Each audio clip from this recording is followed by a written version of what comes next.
Olá, bem-vindos à Capital Nobre. A capital do conhecimento. Eu sou a Adriana e vou falar um pouquinho para vocês sobre a área administrativa. Esse é o nosso curso de auxiliar administrativo básico. Na verdade, ele é um pouco além, é um curso bastante completo. Vamos falar um pouco sobre todas as áreas administrativas, diferenciá-las da área operacional e mostrar um pouquinho do perfil do profissional administrativo. Além de falar, é claro, sobre como funciona uma empresa. Então, vamos lá. Os objetivos do nosso curso são apresentar ao treinando a área administrativa e as principais atribuições dos departamentos, auxiliar o treinando a reconhecer o perfil do profissional da área e as formas de inserção neste mercado. Ou seja, vamos falar um pouquinho também sobre demanda e sobre como entrar no mercado administrativo. Quais são as características necessárias, o que você precisa fazer, o que você precisa estudar. Vamos ao módulo 1. Neste módulo, vamos falar sobre a empresa. Como é a estrutura de uma empresa? Quais são os principais setores de uma empresa? E o que é o famoso mercado de trabalho? Fala-se muito nisso, mas pouco explica-se. Vamos pensar um pouco no que seria uma empresa. Quando a gente pensa numa empresa, sempre vem à cabeça um local onde existem pessoas trabalhando para criar alguma coisa, para vender alguma coisa, para produzir alguma coisa. As empresas que vocês conhecem certamente são desse tipo. Hoje nós temos também as empresas que são virtuais, como é o caso da Capital Nobre. Porém, obviamente, existe um local onde as pessoas estão trabalhando por essa empresa. Então, é exatamente isso. Uma atividade econômica, uma atividade exercida por pessoas, onde existe um empresário que pode ter criado essa empresa, que é o responsável por ela, e a partir daí ele vai montando as estruturas necessárias, os setores necessários, que nós vamos falar um pouco adiante, e objetiva, na verdade, o lucro. Uma empresa privada tem como principal objetivo o lucro. Todavia, as empresas podem ser públicas, privadas ou mistas. Empresa pública utiliza o capital público, dinheiro público para funcionar. Empresa privada utiliza o dinheiro privado, dinheiro de algum empresário, alguém investiu nela para a partir daí buscar o lucro. E a empresa mista utiliza capital das duas áreas distintamente. E uma empresa para funcionar precisa ter uma estrutura, um planejamento. E nesse planejamento, ao montar uma empresa, o que as pessoas pensam? Para que eu vou montar uma empresa? Por quê? Como e quando? Então, através desse planejamento, vem a visão dessa empresa, que é o que você busca para ela nos próximos anos. Como eu quero que a minha empresa esteja daqui a 10 anos, daqui a 5 anos? Você tem uma visão de futuro e, a partir daí, todas as suas atividades estão relacionadas a isso, a concretizar essa visão. Existe uma missão, que é o propósito da empresa. Observe um banco, por exemplo. Da próxima vez que você for ao banco, verifique se existe afixada na parede a missão daquele banco, a visão daquele banco, ou de qualquer outra empresa. Em geral, elas deixam afixadas na parede para que o visitante possa ver, para o seu cliente possa ver. A missão é exatamente o que a empresa quer ser, o que ela oferece. A visão é como ela quer estar, onde ela quer chegar, e a missão é o que ela é o que ela faz. Então vamos aqui, por exemplo, a missão e visão da Capital Nobre. A nossa visão: estar entre as 10 maiores empresas de treinamento à distância no Brasil. Existe uma divergência que é: a visão deve ter ou não ter uma data. Em geral, a visão tem data, sim, mas já conhecemos muitas visões sem data. Então, isso deixa um pouco aberto, um pouco genérico. E no caso da nossa empresa, a gente colocou que quer estar entre as 10 maiores empresas de treinamento à distância no Brasil até o ano de 2024, porque a empresa foi lançada em 2014, online, é uma empresa que já existia presencial, mas online foi lançada em 2014, então em 2024 nós queremos que essa empresa esteja entre as 10 maiores da distância no país. E a missão? Oferecer treinamentos à distância com qualidade e excelência. Trabalhamos para que o ensino à distância de qualidade seja uma realidade acessível a todos por meio de preços justos e através de uma plataforma de fácil utilização. Aqui nós retratamos o que somos, como estamos no mercado, como queremos que o mercado saiba que nós somos e como nós realmente somos. Não adianta criar uma missão fantasiosa se não é realmente aquilo que se apresenta, porque os clientes percebem. Óbvio. Então, na nossa missão deve estar descrito o que nós somos e como nós nos apresentamos. Já os valores estão relacionados ao que a empresa preza. O que a empresa pregoa por aí para os seus clientes? É uma empresa ética? É uma empresa que respeita? É uma empresa que tem qualidade? É uma empresa que tem eficiência e eficácia? Então, isso pode estar descrito nos valores. No nosso caso, estes são os valores da Capital Nobre. E com estes 3 pilares é possível conhecer um pouco da empresa e o que ela oferece ao mercado. Ou seja, pela visão, eu sei o que a empresa quer. E é óbvio que ela vai trabalhar em prol disso. Pela missão, eu sei o que a empresa é, o que a empresa faz. E pelos valores, eu sei como ela faz. Através de que valores ela faz? É uma empresa que respeita? Eu acho que um dos principais valores para uma empresa é o valor ética. Este tem que ser um dos valores da empresa, ou pelo menos estar embutido em algum outro que não faça, mesmo que não faça menção a ela, mesmo que não esteja escrito ética, é importante que a empresa hoje seja ética. A gente vê tanta coisa acontecendo que a ética é um dos valores mais importantes na atualidade. Conhecemos então os 3 pilares de uma empresa para que ela possa se lançar ao mercado. Muitas não têm esses 3 pilares descritos. Não descritos e de maneira visível.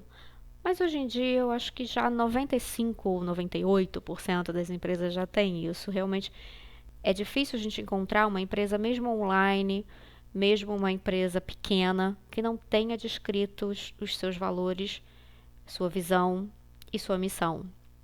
Isso é importante para o cliente, isso impacta o cliente. Ele já vai de cara conhecer a empresa através disso. E a pessoa física versus pessoa jurídica?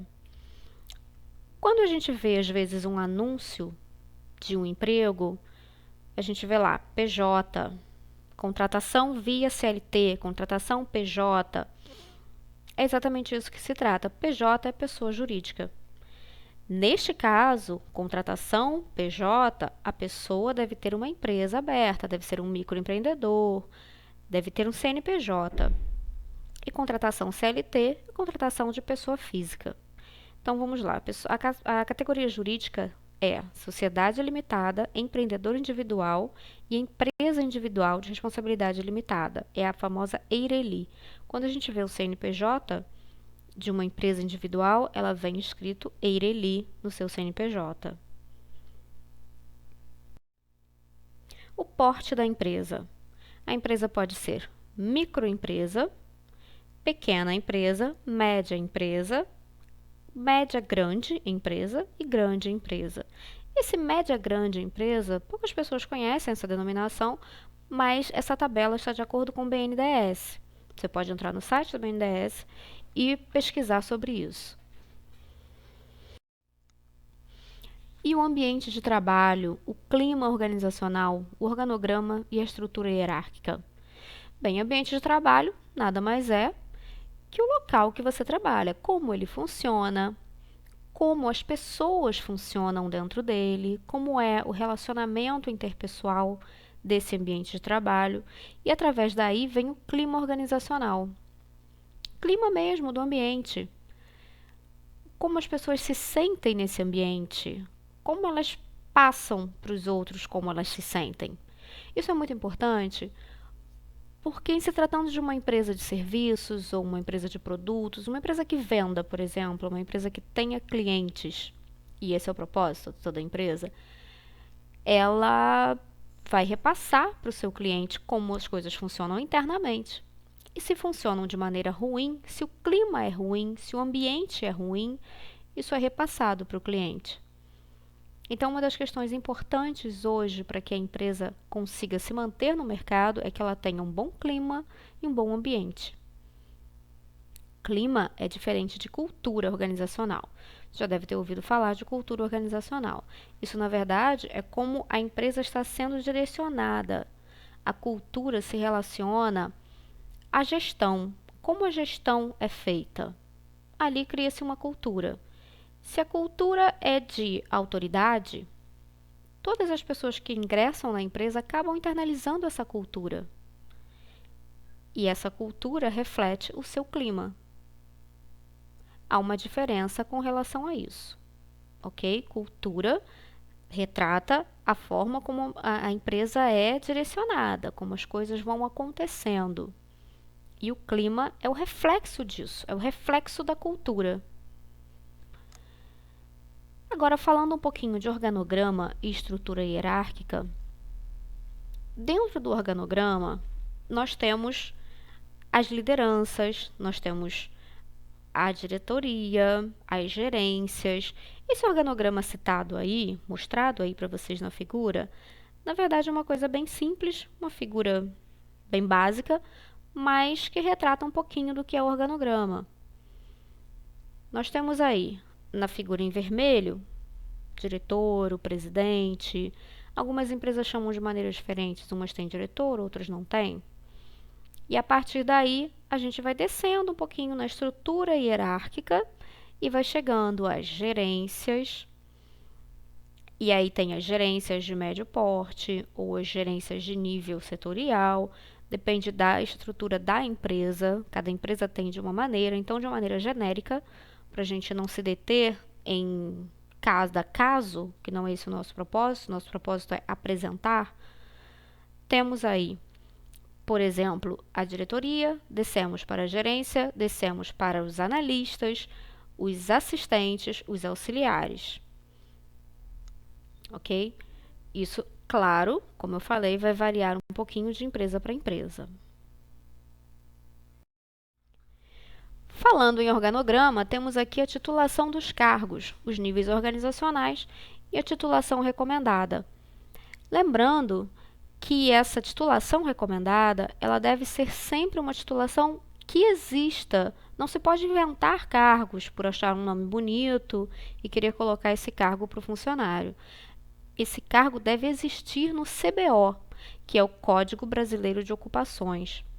Isso, se você quiser pesquisar um pouco mais a fundo, conhecer os cargos existentes, que são muitos cargos, você pode pesquisar um pouco no site do Ministério do Trabalho.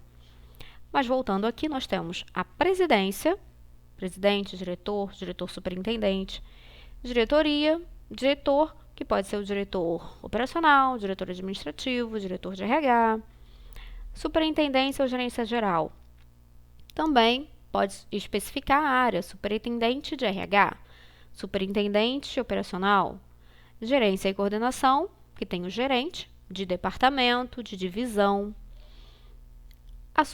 A coordenação também, antes da supervisão, é importante falar que a coordenação pode ser que em algumas empresas venha diferenciando da supervisão, como está aqui, a supervisão acima da coordenação.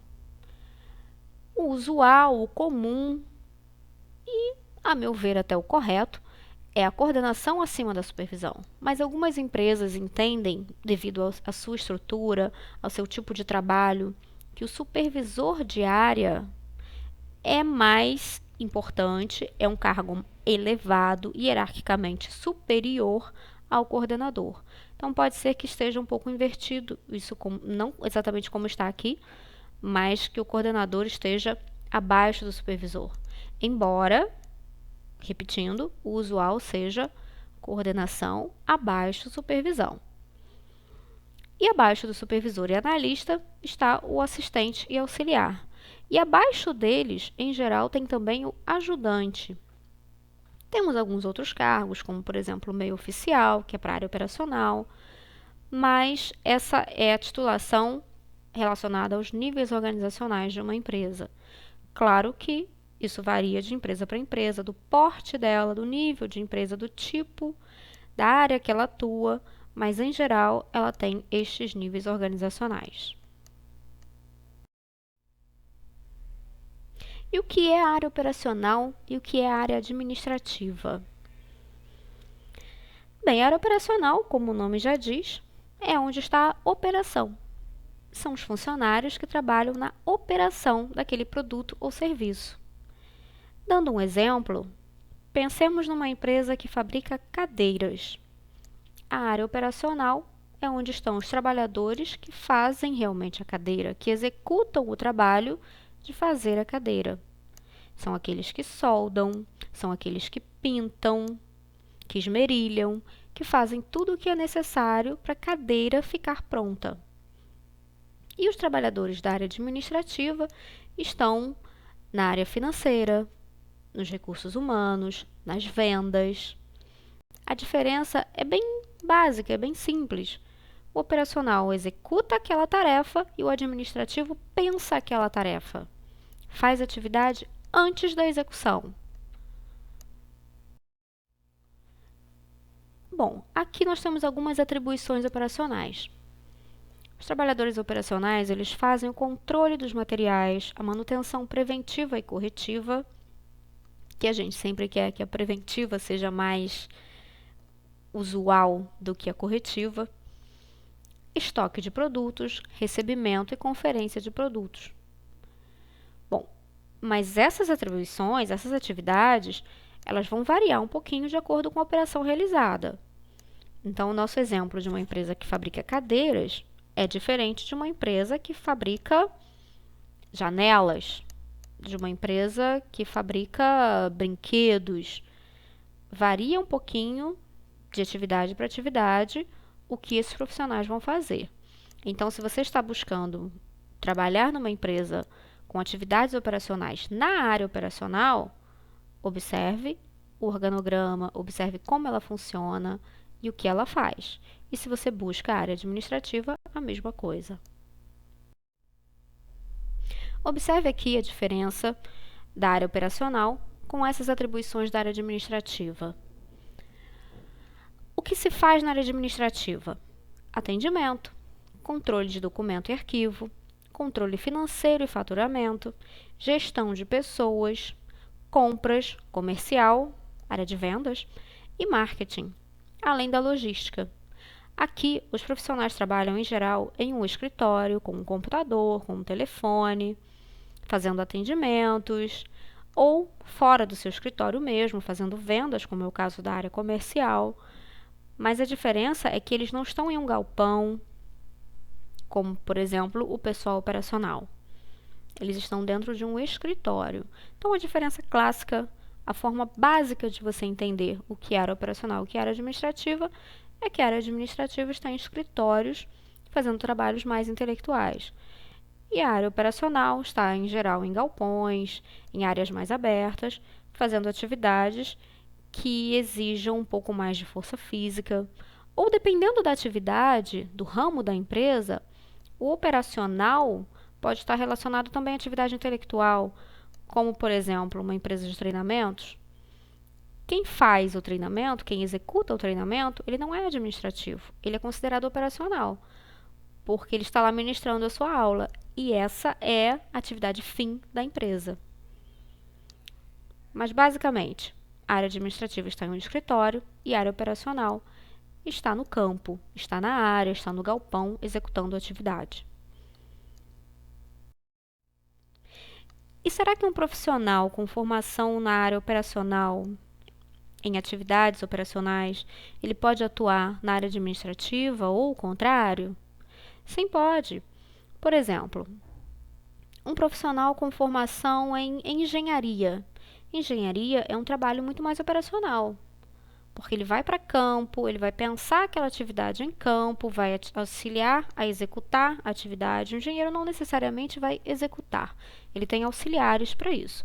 Mas a atividade, a formação é uma formação mais operacional. Porém, já vimos alguns gerentes que são engenheiros. Eles estão lá na área administrativa pensando a área operacional. Também pode acontecer isso. Também pode ser um gerente operacional, ele não vai executar, ele vai pensar a atividade e ele vai ter os seus funcionários operacionais executando.